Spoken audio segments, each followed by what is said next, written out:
The rain was falling hard that night in the city of San Diego. The streets were shining under the yellow glow of the streetlights, and most people had already gone inside their homes. It was the kind of night where you would want to sit near a window with a cup of coffee and just watch the water hit the glass. But not everyone had that kind of life. Not everyone had a warm home waiting for them, and not everyone was who they appeared to be. Walking down a quiet street near the edge of the harbor district was a woman. She was not very tall, maybe 5 feet 6 inches, and she had a slim but strong build. Her dark brown hair was pulled back into a simple ponytail, and she wore a plain black jacket over a gray t-shirt. Her jeans were faded, and her boots were old but well taken care of. She carried a small backpack over one shoulder, and she walked with a calm, steady pace that most people would not even notice. She did not look like someone who would stand out in a crowd. She did not look dangerous. She did not look like someone who had once been one of the most highly trained warriors in the entire United States military. Her name was Sarah Cole, and she was a former Navy SEAL. Now, most people, when they hear the words Navy SEAL, they think of big, muscular men with thick necks and arms the size of tree trunks. They think of someone who looks like they could break you in half just by looking at you. And, yes, many SEALs do look like that, but what most people do not know is that the military had quietly started allowing women into some of the most elite training programs in the country. It was not something that was talked about on the news every day. It was not something that was advertised, but it was happening. And Sarah Cole had been one of the very first women to not only enter the program, but to complete it. She had joined the Navy when she was just 19 years old. She had grown up in a small town in Montana, the kind of place where the winters were so cold that your breath would freeze in the air before it left your mouth. Her father had been a retired Marine, and her mother had been a school teacher. She had 2 older brothers, both of whom had gone into the military as well. In her family, serving your country was not just something you talked about. It was something you did. It was something that was expected, and Sarah had never once questioned it. From the very beginning, she had been different from the other recruits. Not because she was a woman, although that certainly made her stand out, but because she had a kind of quiet intensity that made people uncomfortable. She did not yell or shout or try to prove herself by being the loudest person in the room. She simply did the work. When they told her to run 10 miles, she ran 10 miles. When they told her to do 200 push-ups, she did 200 push-ups. When they told her she could not do something because she was a woman, she did not argue. She just went out and did it. The SEAL training program, known as BUD/S, is considered one of the hardest military training programs in the entire world. The dropout rate is somewhere around 70 to 80%. That means that out of every 100 people who start the program, only about 20 or 30 will actually finish. And that number is for men who have been training their entire lives for this moment. For a woman to complete the program was almost unheard of. But Sarah did it. She completed every single phase. She survived Hell Week, which is a 5.5-day stretch where candidates get a total of about 4 hours of sleep while being pushed to the absolute limits of human endurance. She survived the cold water training, the long-distance swims, the endless runs on the beach with heavy logs on her shoulders. She survived it all, and she did not just survive. She excelled. By the time she graduated from the program, she had earned the respect of every single man in her class, not because she had asked for it, not because anyone had told them to respect her, but because they had watched her push through things that had broken men twice her size. They had watched her refuse to quit when every part of her body was screaming at her to stop. They had watched her get knocked down and get back up, over and over and over again, without a single complaint. After completing her training, Sarah had served in several deployments overseas. She had been to places that most people could not even find on a map. She had done things that she was not allowed to talk about. She had seen things that she would never be able to forget. And through it all, she had carried herself with the same quiet strength that had gotten her through BUD/S. She was not the kind of soldier who wanted medals or attention. She was the kind of soldier who wanted to do her job, do it well, and come home alive. But coming home had not been easy. That was the part that nobody ever talked about. Everyone always talked about the bravery and the courage and the sacrifice. But nobody ever talked about what happened when you came back. Nobody ever talked about the nightmares. Nobody ever talked about how hard it was to sit in a restaurant and not have your back against the wall. Nobody ever talked about how the sound of a car backfiring could send your heart racing so fast that you thought it was going to explode out of your chest. Nobody ever talked about how you could be standing in a grocery store, looking at a shelf full of cereal, and suddenly feel like you were a million miles away from everything and everyone around you. Sarah had been honorably discharged from the Navy 3 years ago. She had served for 12 years, and she had given everything she had, but the toll it had taken on her body and her mind had finally caught up with her. She had injuries that would never fully heal. She had memories that would never fully fade, and she had a deep, quiet sadness that sat in her chest like a stone that she could not remove. After leaving the military, she had tried to build a normal life. She had gotten a small apartment near the harbor in San Diego. She had taken a job working as a personal trainer at a local gym. It was not exciting work, but it kept her busy, and it allowed her to use the skills she had developed over years of intense physical training. She was good at it, too. Her clients loved her because she was patient and encouraging, but also firm and demanding. She pushed people to be better than they thought they could be, and she did it without making them feel bad about themselves. It was the same approach she had used in the military. Lead by example. Never ask someone to do something you would not do yourself. But even with the job and the apartment and the routine she had built for herself, there were still nights when she felt like she did not belong in the civilian world. There were still nights when she would wake up in a cold sweat, her heart pounding, her hands reaching for a weapon that was not there. There were still nights when she would sit on the edge of her bed and stare at the wall and wonder what the point of it all was. Tonight was one of those nights. She had not been able to sleep, and so she had decided to go for a walk. Walking helped. It always had. There was something about the rhythm of putting one foot in front of the other that calmed her mind and slowed her thoughts. It was like a kind of meditation, except instead of sitting still and closing your eyes, you were moving through the world and taking in everything around you. The harbor district at night was usually quiet, but it was not always safe. There were parts of the area that had a reputation for trouble, drugs, gangs, and all the things that came with them. Sarah knew this. She had done her research when she first moved to the neighborhood, and she knew which streets to avoid and which ones were generally safe. But she also knew that danger could find you anywhere, at any time, even on a street that you had walked down 100 times before. She turned a corner and started walking along a narrow street that ran parallel to a row of old warehouses. The buildings were dark and most of them looked abandoned. The only light came from a single street lamp about halfway down the block, and even that was flickering like it was about to die. The rain had slowed to a light drizzle, and the air smelled like salt and wet concrete. Sarah noticed them before they noticed her. It was one of the skills that had been drilled into her during her years of training. Situational awareness, they called it. Always know what is around you. Always be scanning. Always be watching. Your eyes should never stop moving, and Sarah's eyes never did. There were 3 of them at first. 3 men standing in the shadows near the entrance to one of the warehouses. They were talking in low voices, and one of them was smoking a cigarette. Sarah could see the orange glow of the tip moving in the darkness. She could not hear what they were saying, but she could tell from their body language that they were not just having a friendly conversation. There was a tension in the way they stood, a nervousness in the way they kept looking around. She thought about turning around and taking a different route. That would have been the smart thing to do. That would have been the safe thing to do. But something stopped her. Maybe it was the stubbornness that had gotten her through Bud/S. Maybe it was the refusal to let fear dictate her actions. Or maybe it was something else entirely. Whatever it was, she kept walking. As she got closer, the men noticed her. The one with the cigarette said something to the other 2, and they all turned to look at her. Sarah kept her pace steady and her expression neutral. She did not speed up and she did not slow down. She just kept walking, like she was walking down any other street on any other night.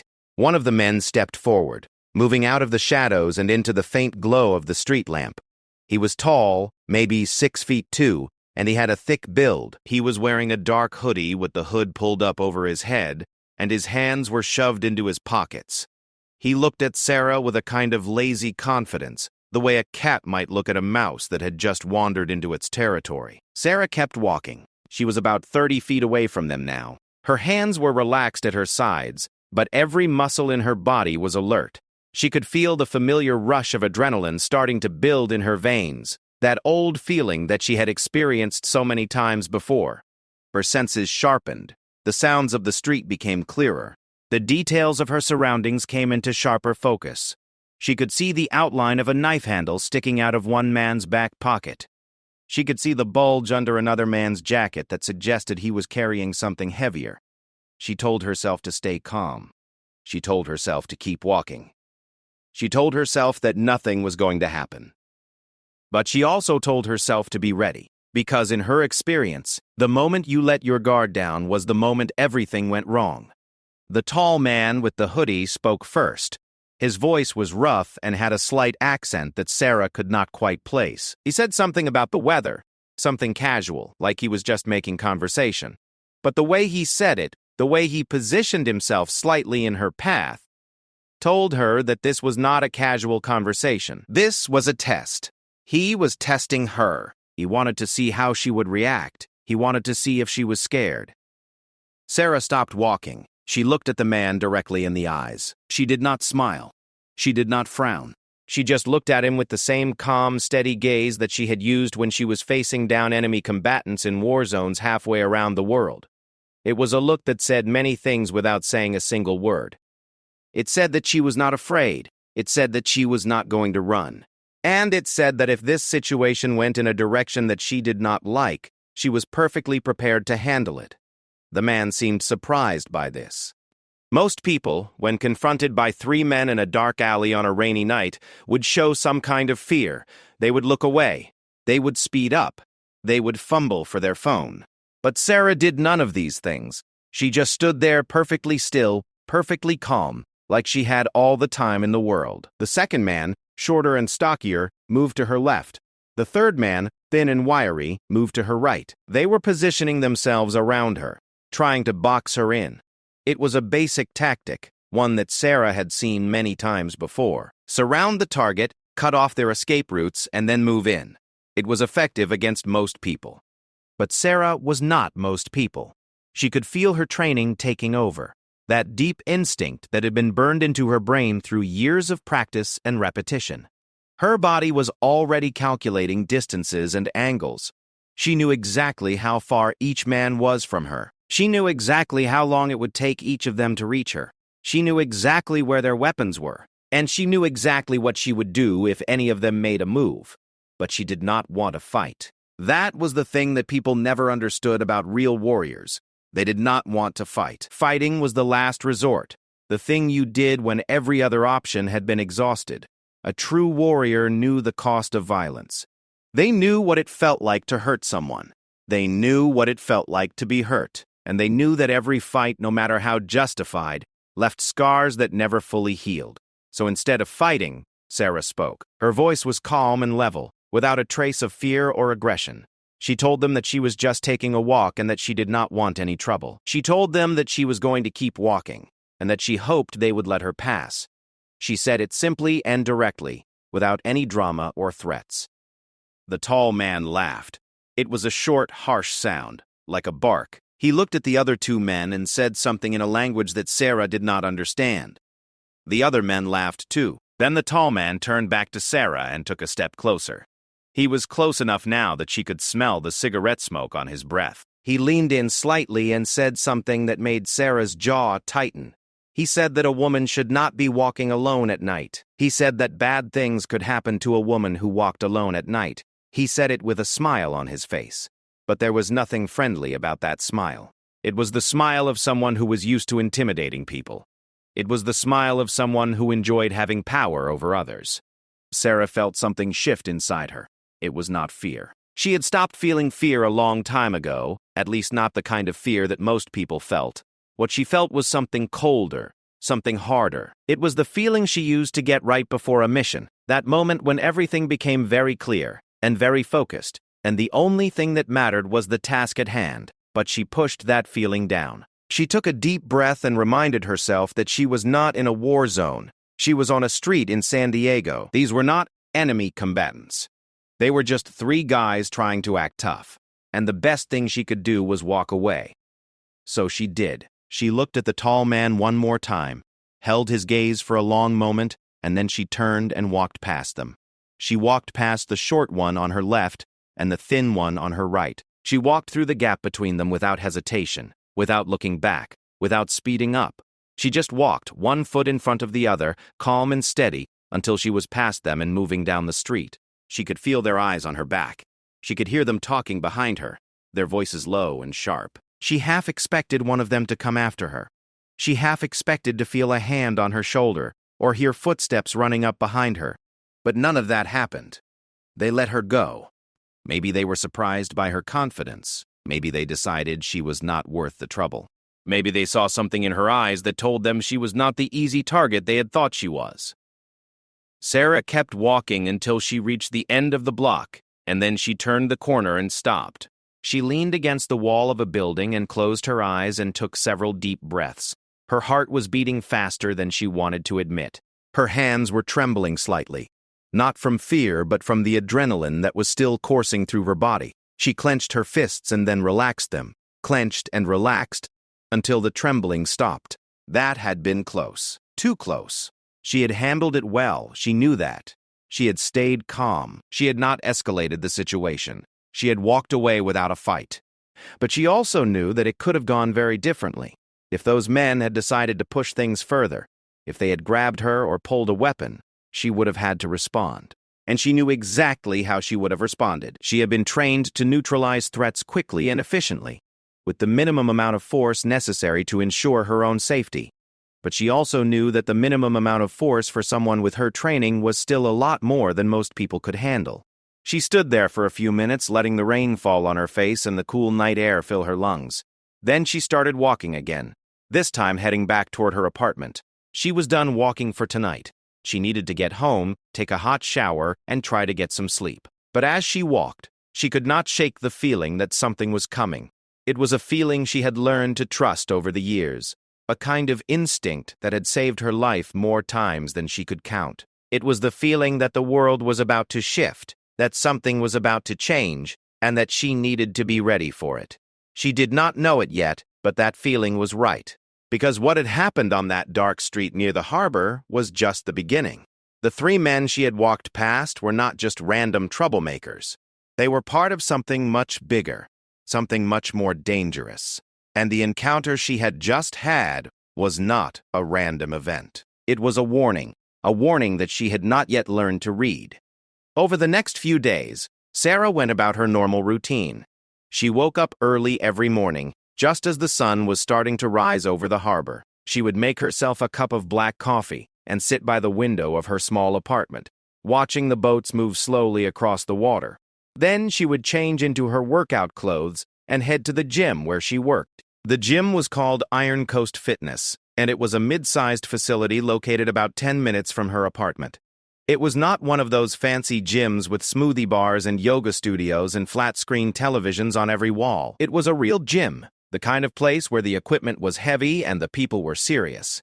The owner, a retired firefighter named Marcus, had opened it about 8 years ago, and it had become a popular spot for military veterans, first responders, and anyone else who wanted a no-nonsense place to train. Sarah had been working there for about 2 years, and she had built up a solid base of clients. Most of them were regular people, men and women, who wanted to get in better shape and feel better about themselves. A few of them were former military, like her, and she had a special connection with those clients. They understood each other in a way that civilians never could. They understood the discipline, the drive, the need to push yourself beyond your limits. And they understood the other stuff too, the stuff that you did not talk about with people who had not been there. One of her clients was a man named David Park. David was a former Army Ranger who had served 2 tours in Afghanistan before getting injured by an improvised explosive device that had damaged his left leg. He walked with a slight limp, but you would never know it from the way he pushed himself in the gym. He was one of the hardest working people Sarah had ever trained, and over the 2 years they had been working together, they had developed a friendship that went beyond the typical trainer-client relationship. David came to the gym every Tuesday and Thursday morning at 7 o'clock sharp. He was never late, and on this particular Thursday morning, about 4 days after Sarah's encounter on the dark street, he showed up right on time, as always. But something was different about him. Sarah could tell immediately. His jaw was set a little tighter than usual. His eyes had a sharpness to them that she recognized. It was the look of someone who had something on their mind, something that was bothering them. They went through their warm-up routine without talking much. David did his stretches and his foam rolling while Sarah set up the equipment for the day's workout. It was not unusual for them to work in silence for a while. Both of them were comfortable with silence. It was one of the things Sarah appreciated about David. He did not feel the need to fill every quiet moment with meaningless chatter. But about halfway through the workout, while David was resting between sets of deadlifts, he looked at Sarah and asked her if she had heard about what was happening down near the harbor. Sarah paused. She set down the weight she had been adjusting and turned to face him. She asked him what he meant. David told her that over the past few weeks, there had been a series of incidents in the harbor district. People had been getting attacked. Not robbed, not mugged, but attacked. Beaten badly. And the victims were all the same type. They were all people who were alone. People who were walking by themselves at night. People who did not look like they could fight back. Women, mostly, but also some older men and a few teenagers. Sarah felt a chill run down her spine. She thought about the 3 men she had encountered on that rainy night. She thought about the tall man with the hoodie and the way he had smiled at her. She thought about the knife handle sticking out of one man's pocket and the bulge under the other man's jacket.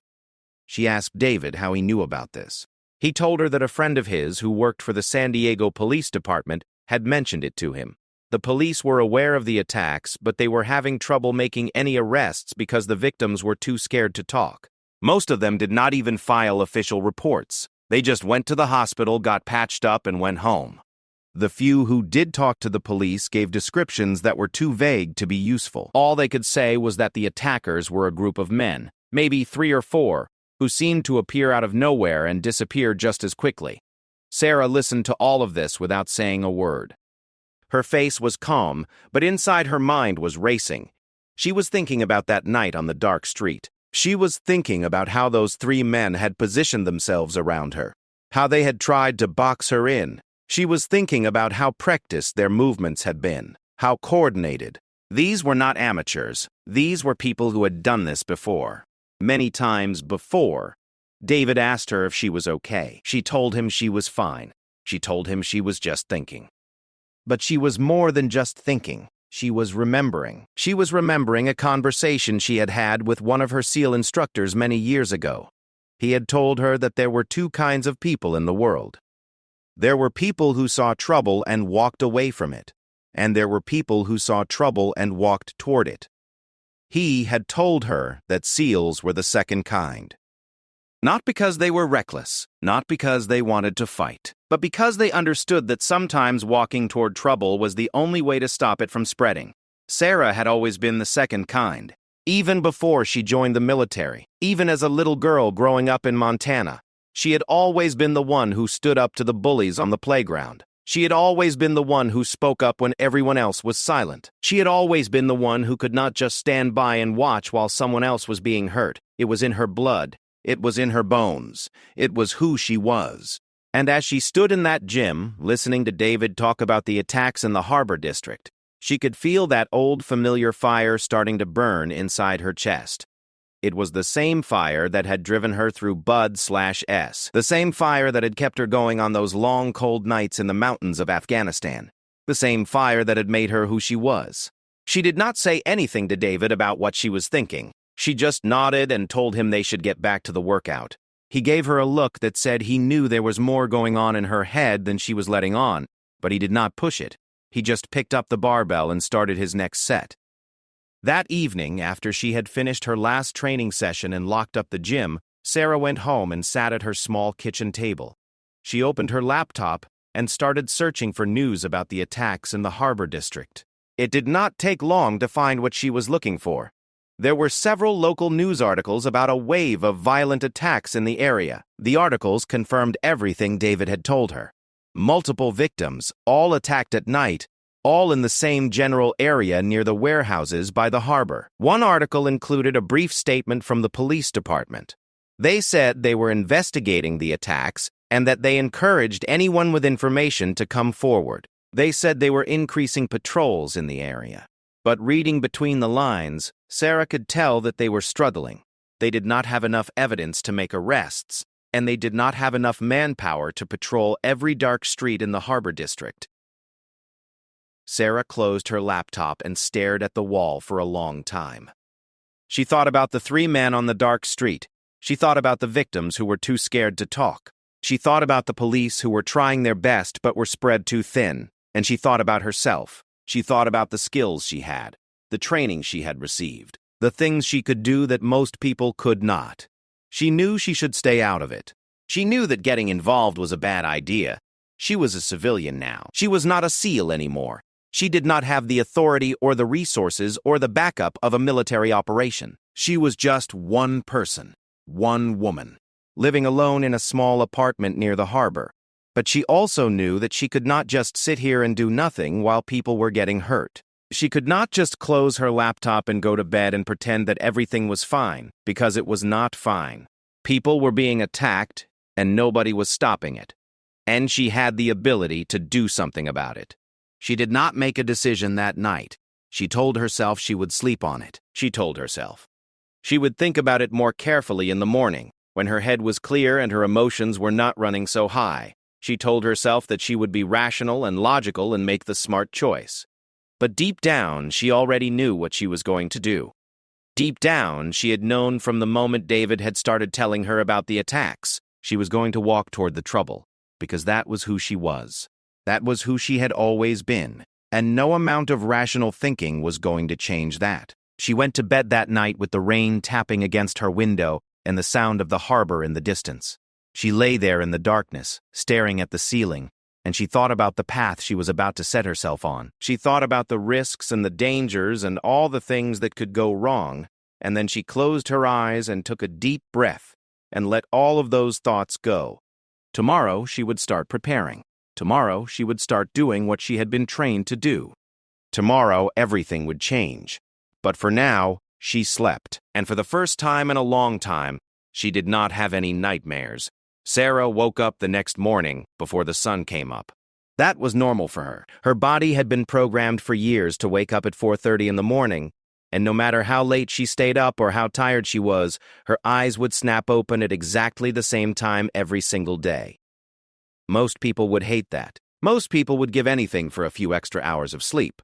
But Sarah had learned to appreciate those quiet hours before dawn. They were the hours when the world was still and the noise was gone, and she could think clearly without any distractions. She made her coffee, black as always, and sat by the window. The harbor was dark and quiet. A few fishing boats were already heading out, their lights moving slowly across the water like tiny stars floating on the surface of the ocean. Sarah watched them and sipped her coffee and let her mind settle into the decision she had made the night before. She was going to investigate the attacks in the harbor district. She was going to find the people responsible, and she was going to stop them. Now, she was not foolish enough to think she was going to do this like some kind of movie hero. She was not going to put on a mask and run around the streets at night looking for bad guys. That was not how things worked in the real world. In the real world, you needed information. You needed intelligence. You needed to understand your enemy before you could defeat them. That was one of the most important things she had learned during her time as a SEAL. The fight was won or lost long before the first punch was ever thrown.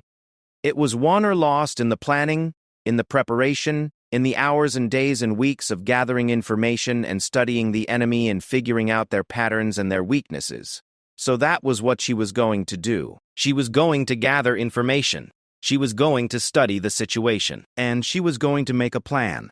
The first thing she did was go back to the news articles she had found the night before. She read each one carefully, taking notes on her phone as she went. She wrote down the dates of the attacks, the locations, the times, and any descriptions of the attackers that the articles mentioned. It was not a lot to work with, but it was a start.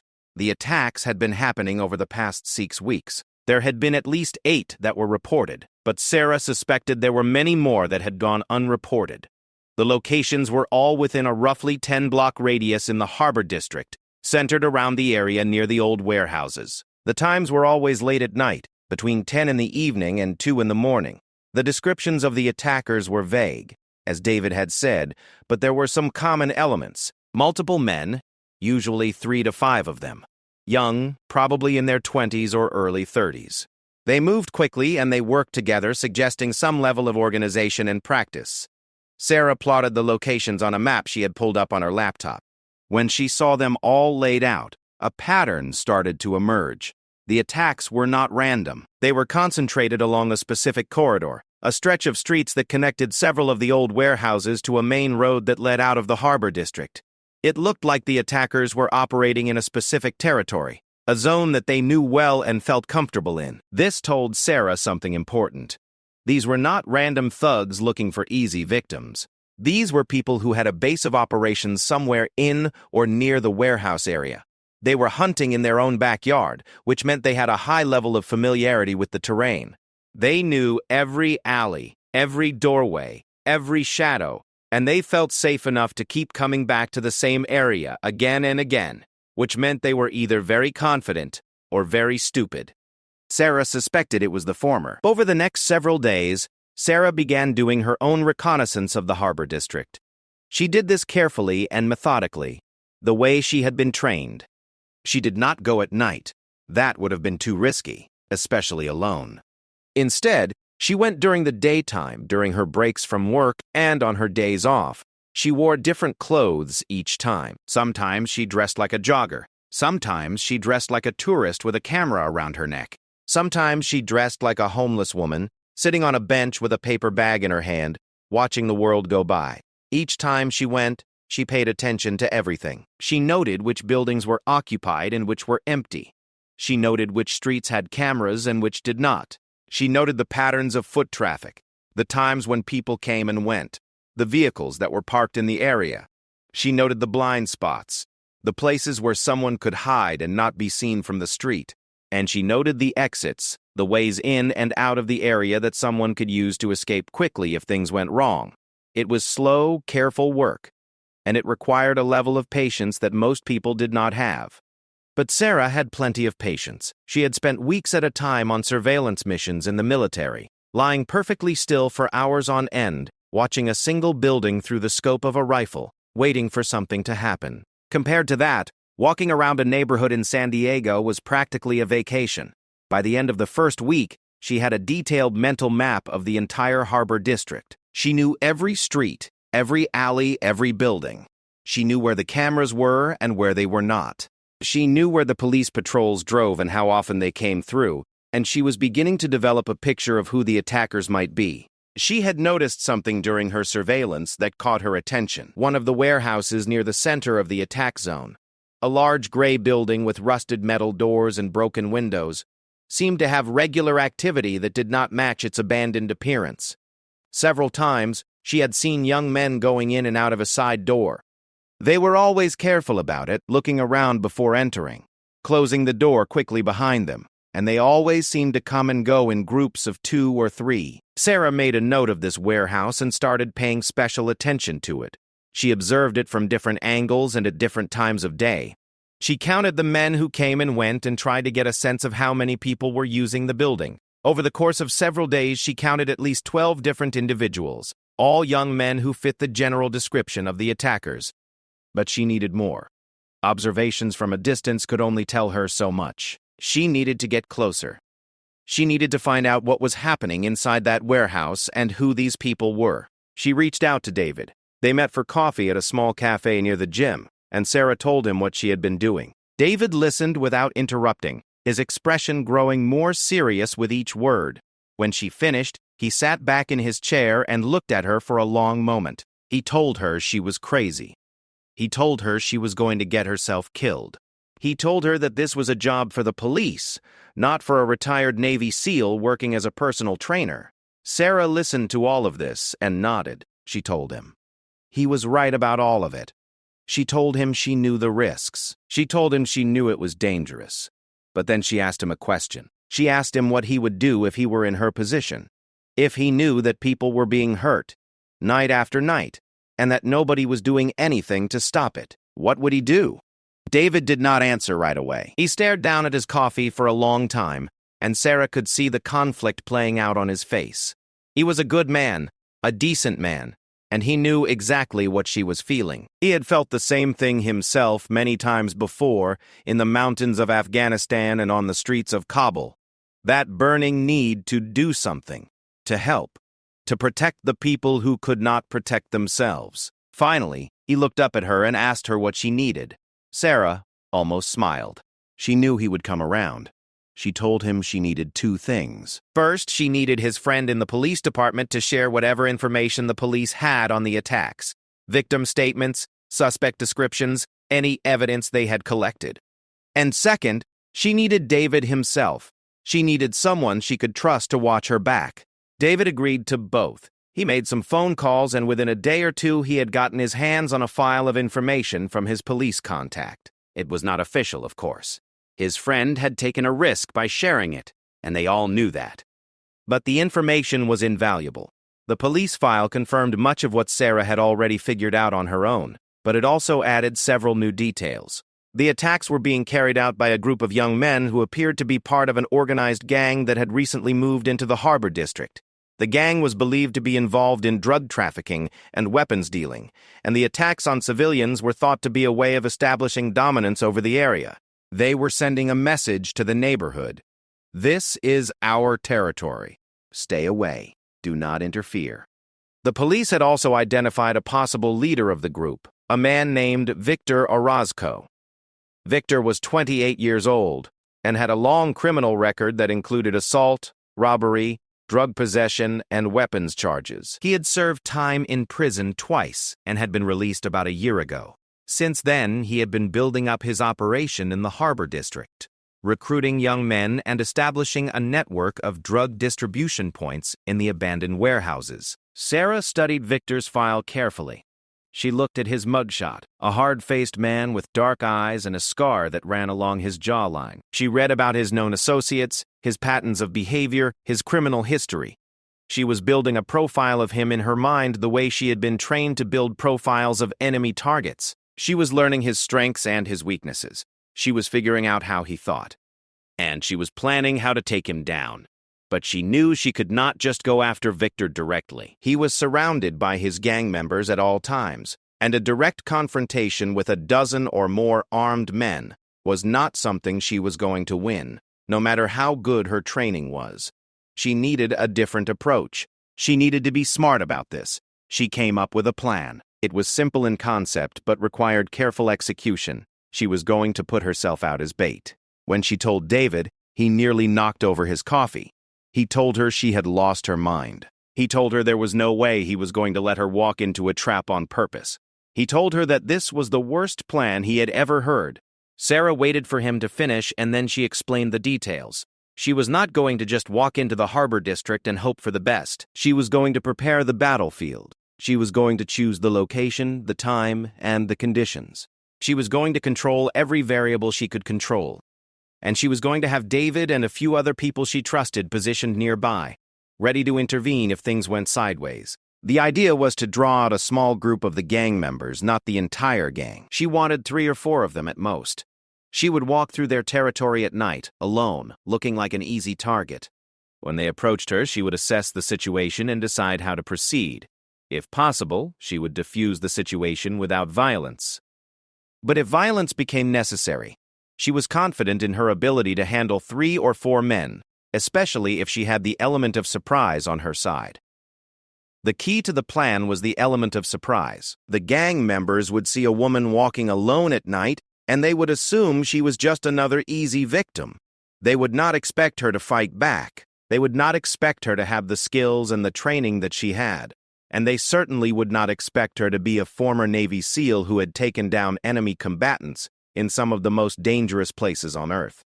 David did not like the plan, but he could not deny that it made a certain kind of sense, and he could see in Sarah's eyes that she was going to do this with or without him, so he agreed to help.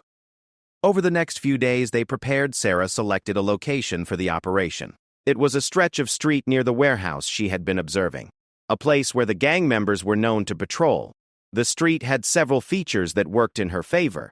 There were multiple side alleys that could be used as escape routes. There were a few spots where David and the others could position themselves without being seen.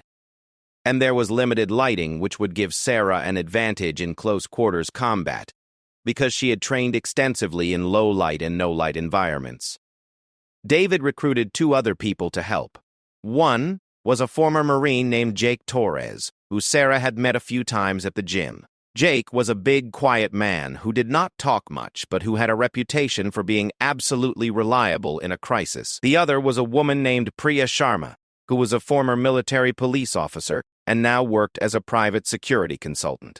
Priya was sharp and quick-thinking, and she had extensive experience in surveillance and tactical operations. Sarah briefed all of them on the plan. She laid out the details on a map she had drawn on a large piece of paper, showing the positions where each person would be stationed, the routes they would use to move through the area, and the signals they would use to communicate. She assigned each person a specific role and made sure they all understood what they were supposed to do and when they were supposed to do it.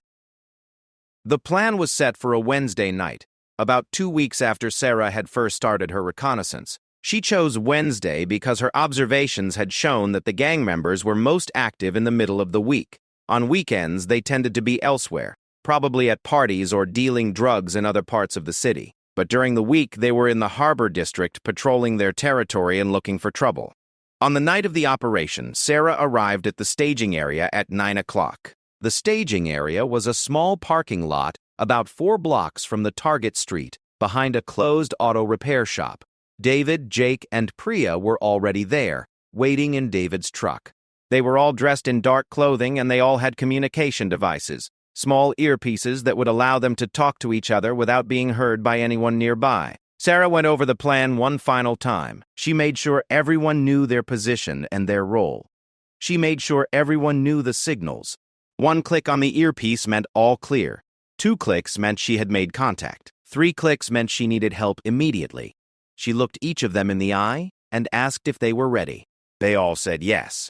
At 10 o'clock, Sarah started walking. She left the staging area and headed toward the target street, moving at a slow, casual pace.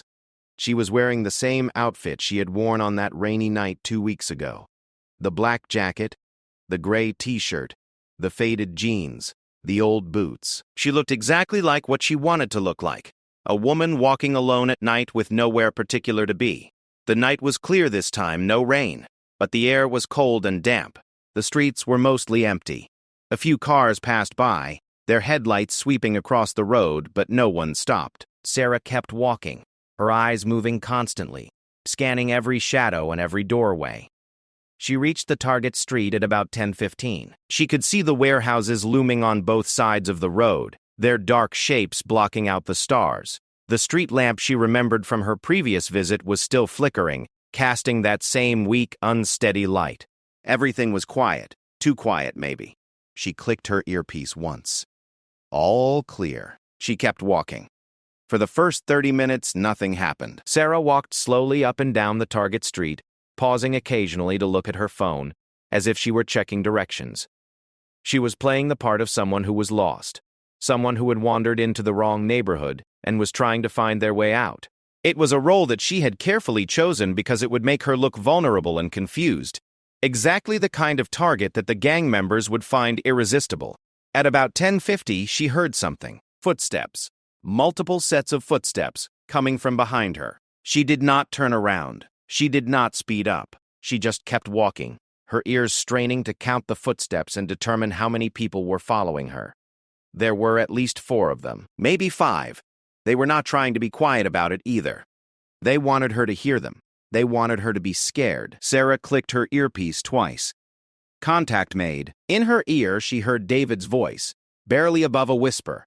He said he had eyes on her. He could see at least 5 men moving in her direction from the south end of the street. Jake reported in next. He was positioned in an alley about 50 yards to Sarah's east, and he could see 2 more men approaching from that direction. That made 7. 7 was more than Sarah had planned for.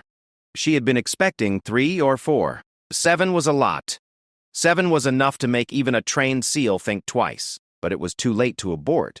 They were already closing in. If she tried to leave now, they would follow her, and the whole operation would be compromised. She had to commit. She had to see this through.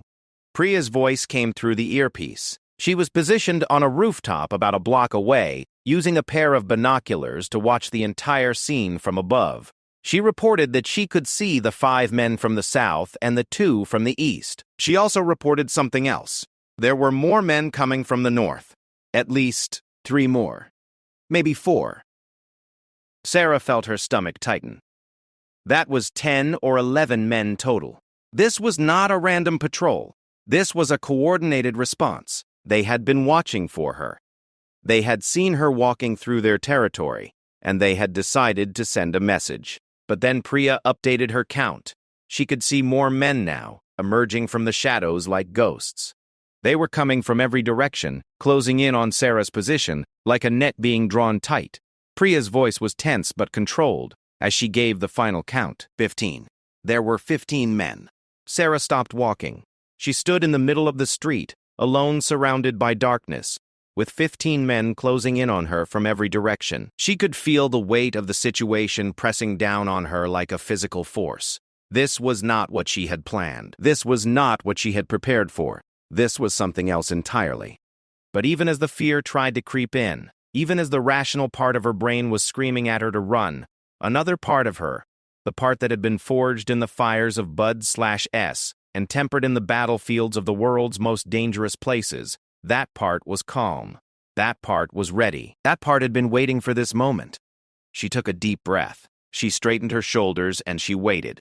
The first of them appeared in the light of the flickering street lamp. He was the tall man with the hoodie, the same one from that rainy night. He recognized Sarah, too. She could see it in his eyes, that flicker of surprise, followed by a slow, ugly smile. He said something to the men behind him, and they spread out, forming a loose circle around her.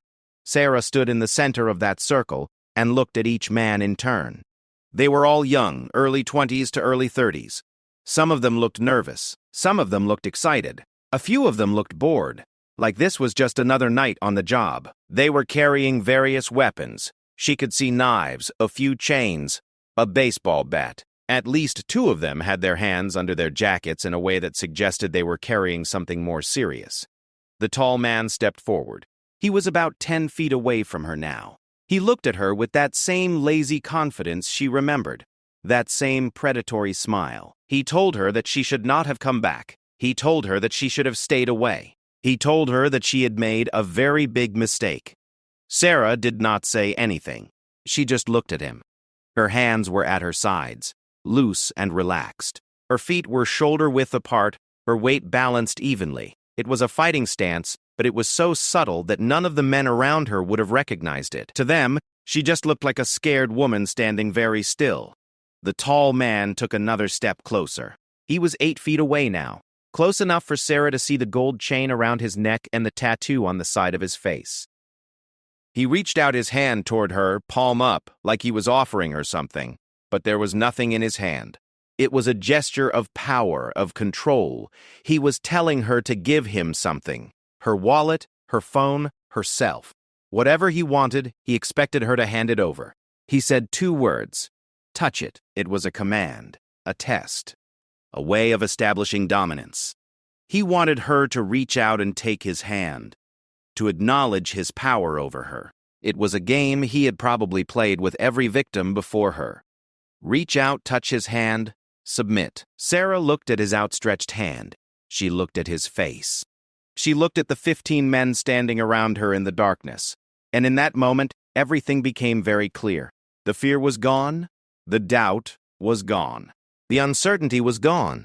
All that was left was the training, the instinct, and the absolute certainty that she was not going to let these men hurt anyone else. Not tonight. Not ever again. She looked the tall man in the eyes and she spoke. Her voice was calm and steady, without a trace of fear. She told him that she was going to give him one chance to turn around and walk away, one chance to take his men and leave, and never come back to this neighborhood. She told him that if he did not take that chance, what happened next was going to be very unpleasant for him. The tall man stared at her. For a moment, just a brief moment, she saw something flicker in his eyes. It was not fear exactly, but it was something close. It was the recognition that something about this woman was different from all the others. Something about the way she stood, the way she spoke, the way she looked at him without blinking. But the moment passed. The tall man laughed. He looked around at his men and laughed louder. They laughed too, some of them nervously, some of them genuinely amused. The tall man turned back to Sarah and shook his head. He told her she was funny. He told her she had courage, but courage, he said, was not going to save her. He reached for her. And that was when everything changed. Sarah moved. She moved with a speed and precision that none of the men around her had ever seen before. In less than 1 second, she had closed the distance between herself and the tall man. Her right hand shot out and caught his reaching arm at the wrist. Her left hand came up and struck him in the throat with an open palm. Not hard enough to cause permanent damage, but hard enough to take all the air out of his lungs and drop him to his knees. She twisted his arm behind his back in a joint lock that sent a bolt of pain from his wrist to his shoulder, and she used his body as a shield between herself and the men behind him. The whole thing took less than 3 seconds. 3 seconds. That was all it took for the power dynamic in that circle to shift completely. One moment, the tall man had been in control, surrounded by his men, holding all the cards. The next moment, he was on his knees, gasping for air, with his arm twisted behind his back at an angle that was one slight movement away from being dislocated. The other men froze. They had not been expecting this. They had been expecting a scared woman, a victim, someone who would scream and cry and beg. They had not been expecting someone who could put their leader on his knees in 3 seconds flat. Her voice was still calm, still steady, but now there was a hardness to it that had not been there before. She told them to back off. She told them to put down their weapons. She told them that she did not want to hurt anyone else, but that she would, if she had to. Nobody moved. The men stood in their circle, weapons in hand, staring at the scene in front of them with a mixture of shock and confusion. They looked at their leader, on his knees with his face twisted in pain, and they looked at the woman holding him, and they did not know what to do. Then one of them made a decision. It was one of the men to Sarah's left, a stocky guy with a shaved head and a chain wrapped around his fist. He let out a yell and charged at her, swinging the chain in a wide arc aimed at her head. Sarah saw him coming. She released the tall man, pushing him forward into the path of the charging man. The two of them collided and went down in a tangle of arms and legs. Sarah sidestepped to the right, creating space between herself and the fallen men. 2 more men came at her from the right. One had a knife and the other had a bat. Sarah moved toward the one with the knife first, because the knife was the greater threat. She closed the distance before he could react, grabbed his knife hand and twisted it sharply. The knife clattered to the ground. She drove her knee into his midsection, and he doubled over. She spun away from him and faced the man with the bat. He swung. It was a wild overhead swing, the kind of swing that someone makes when they are scared and angry and not thinking clearly. Sarah stepped inside the arc of the swing, so close that the bat passed harmlessly over her shoulder. She was inside his guard now, too close for the bat to be effective. She struck him twice in rapid succession, once in the solar plexus and once in the jaw. He staggered back and dropped the bat. 4 men down in less than 20 seconds. The remaining men were starting to back away. Some of them were looking at each other, their eyes wide, their faces pale. They had never seen anything like this. They had never imagined that one person, let alone a woman, could move like that, could fight like that. It was like watching something from a movie, except this was real and the pain on their friends' faces was very real. But not all of them were ready to give up. A group of 5 or 6 men on the far side of the circle seemed to be regrouping. Sarah could see them talking quickly, gesturing toward her, trying to figure out their next move. She could also see that at least 2 of them were reaching under their jackets, and she knew what that meant. She clicked her earpiece 3 times. Within seconds, headlights flared to life at both ends of the street. David's truck came roaring in from the south, its high beams cutting through the darkness like searchlights. Jake appeared from the alley to the east, a large, imposing figure stepping out of the shadows, and from somewhere above, Priya's voice boomed through a megaphone she had brought along. She announced that the police had been called and that they were on their way. She told the men to get on the ground and put their hands where they could be seen. She told them that the area was surrounded and that there was no way out. It was not entirely true, of course. The police had not been called yet, and the area was not exactly surrounded, but the men did not know that. All they knew was that a woman had just taken down 4 of their toughest guys in less than 30 seconds. There were headlights and voices coming from every direction, and someone was yelling about the police through a megaphone. The effect was immediate. The circle broke apart. Men started running in every direction, dropping their weapons as they went. Some of them ran down the street. Some of them ducked into alleys. Some of them scrambled over fences and disappeared into the darkness. Within a minute, the street was nearly empty. But not entirely empty. The tall man was still on the ground, still gasping for air. And standing over him, calm and composed, her hands at her sides and her breathing barely elevated, was Sarah Cole. She looked down at him and waited until he looked up at her. Their eyes met, and this time, there was no lazy confidence in his gaze. There was no predatory smile. There was only fear, real, genuine fear. Sarah crouched down so that she was at his eye level. She spoke softly so that only he could hear. She told him that she knew who he worked for. She told him that she knew about Victor Orozco and the warehouse and the drugs and the weapons. She told him that all of this information was already in the hands of people who could do something with it. And she told him that if he or any of his men came back to this neighborhood, if they hurt one more person, she would find them. And, next time, she would not be as gentle. The tall man stared at her. His mouth opened and closed, but no words came out. Sarah held his gaze for a long moment, and then she stood up and walked away. David pulled the truck up alongside her, and she climbed in. Jake got in the back. They drove away from the scene, slowly and calmly, as if nothing unusual had happened. Priya came down from the rooftop and met them at the staging area a few minutes later. Nobody spoke for a while. They sat in the truck, in the darkness of the parking lot behind the auto repair shop, and they processed what had just happened. Then David let out a long, slow breath and looked at Sarah. He told her that was the most incredible thing he had ever seen. Sarah did not respond. She was staring out the window, her mind already moving ahead to the next step, because this was not over, not even close. They had won the battle tonight, but the war was far from finished. Victor Orozco was still out there. The gang was still operating. And when word got back to Victor about what had happened, he was not going to be happy. He was going to want revenge. He was going to come looking for the woman who had humiliated his men. And Sarah was going to be ready for him. The morning after the confrontation, Sarah sat at her kitchen table with a cup of coffee that had gone cold an hour ago. She had not slept. Not because of nightmares this time, but because her mind would not stop working. It was like a machine that had been switched on and could not be turned off. Every detail of the previous night kept replaying in her head the circle of men. The tall man's outstretched hand. The words he had spoken. Touch it. The way she had moved without thinking, her body taking over while her mind watched from somewhere far away. The look in his eyes when she had crouched down and spoken to him on that cold, dark street. She knew what was coming next. She had studied enough about gang behavior during her military career to know how this worked. When you embarrass a gang leader's men, when you humiliate them in front of each other, you do not just create an enemy, you create an obsession. Victor Orozco would not let this go. He could not let this go. If he did nothing, his men would lose respect for him. Other gangs would see weakness. His entire operation, the drugs, the weapons, the territory he had spent a year building up, all of it would be at risk if he did not respond. He would come for her. The only question was when and how. Sarah picked up her phone and called David. He answered on the second ring. He had not slept either. She told him they needed to move fast.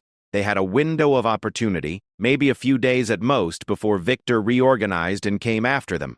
They needed to use that window to finish what they had started. David asked her what she had in mind. Sarah told him the plan.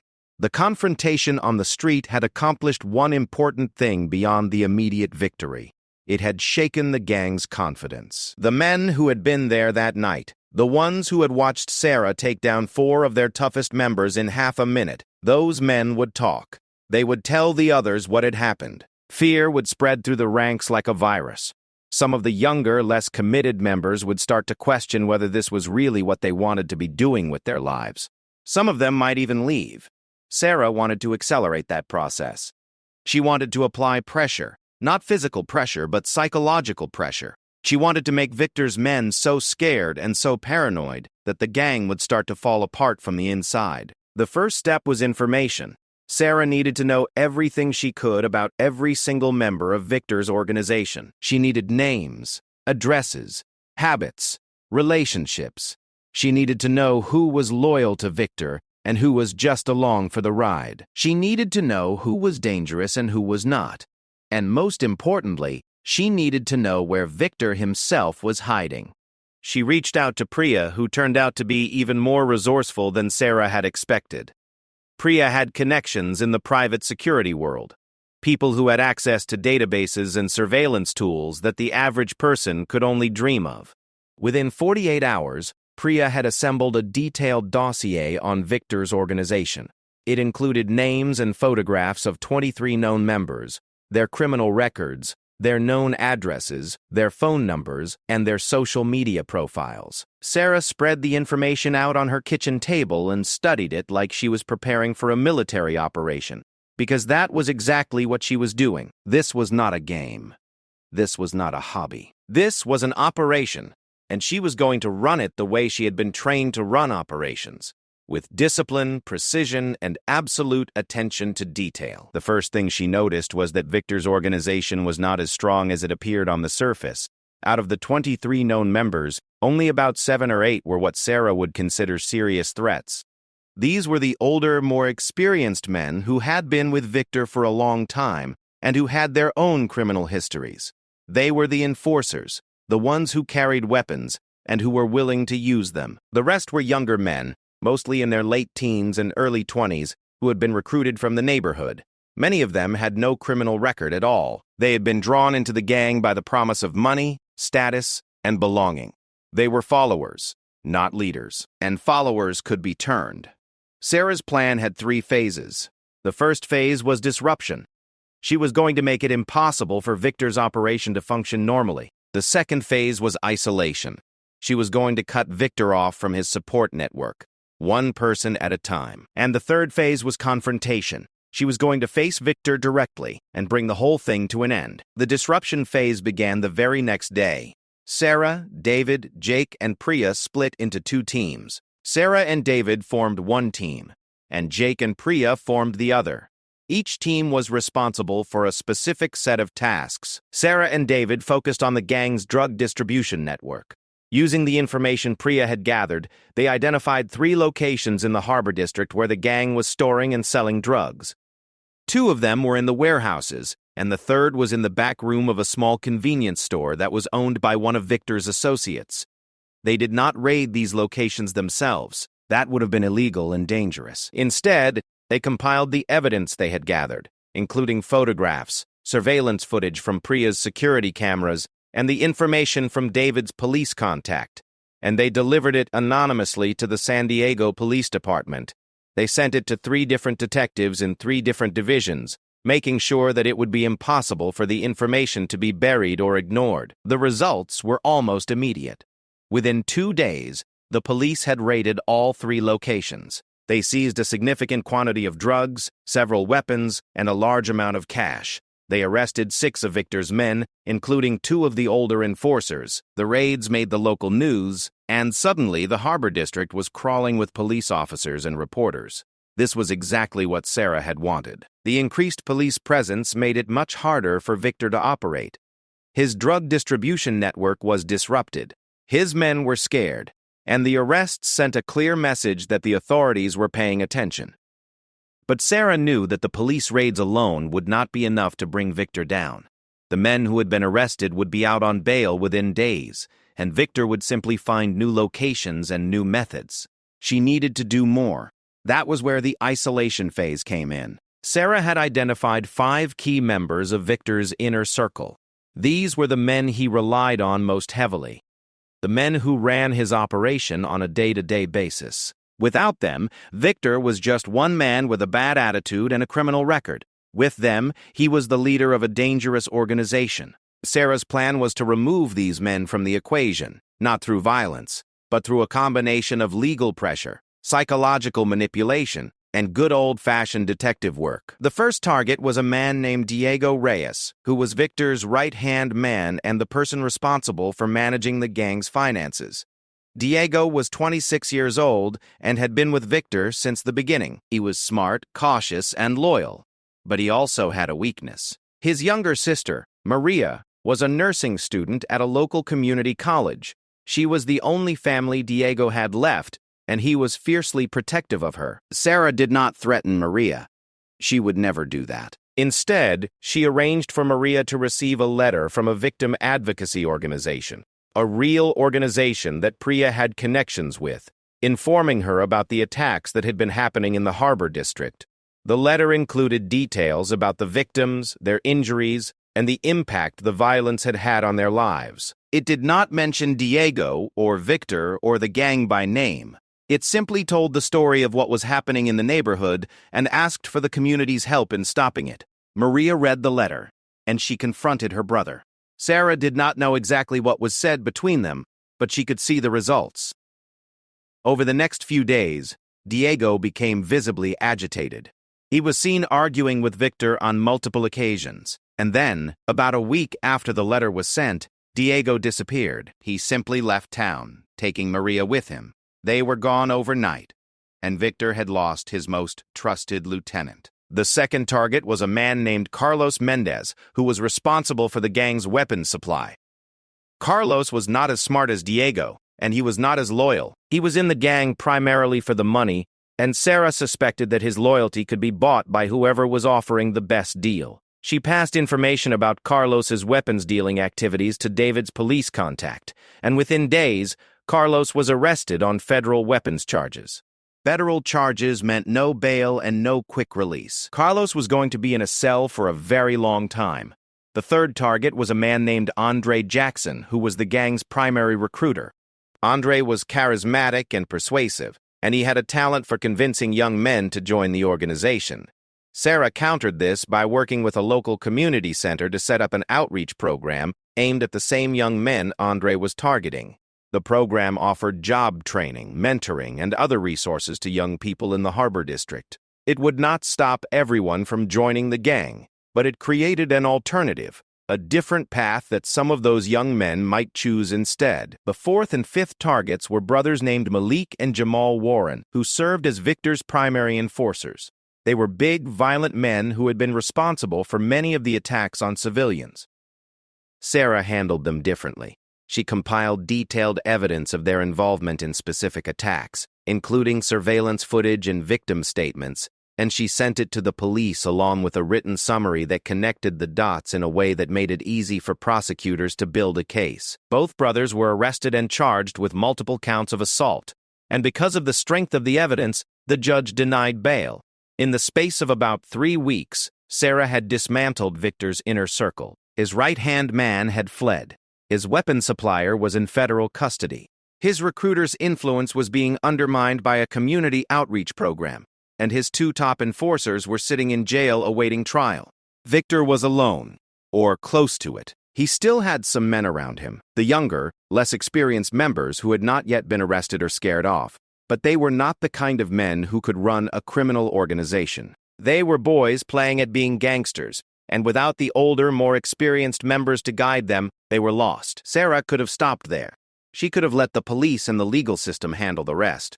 Victor's operation was effectively destroyed, and it was only a matter of time before the police caught up with him. She could have gone back to her normal life, back to her apartment and her job at the gym and her quiet routine. But she knew that Victor was not going to just fade away. A man like Victor, a man who had built his entire identity around power and control, did not just accept defeat and walk away. He would come back.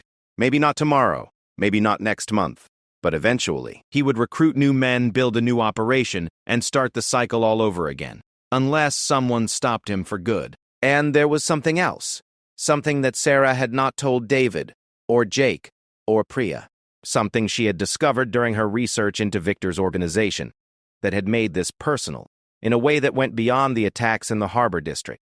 One of the victims of the gang's attacks had been a 17-year-old girl named Elena Gutierrez.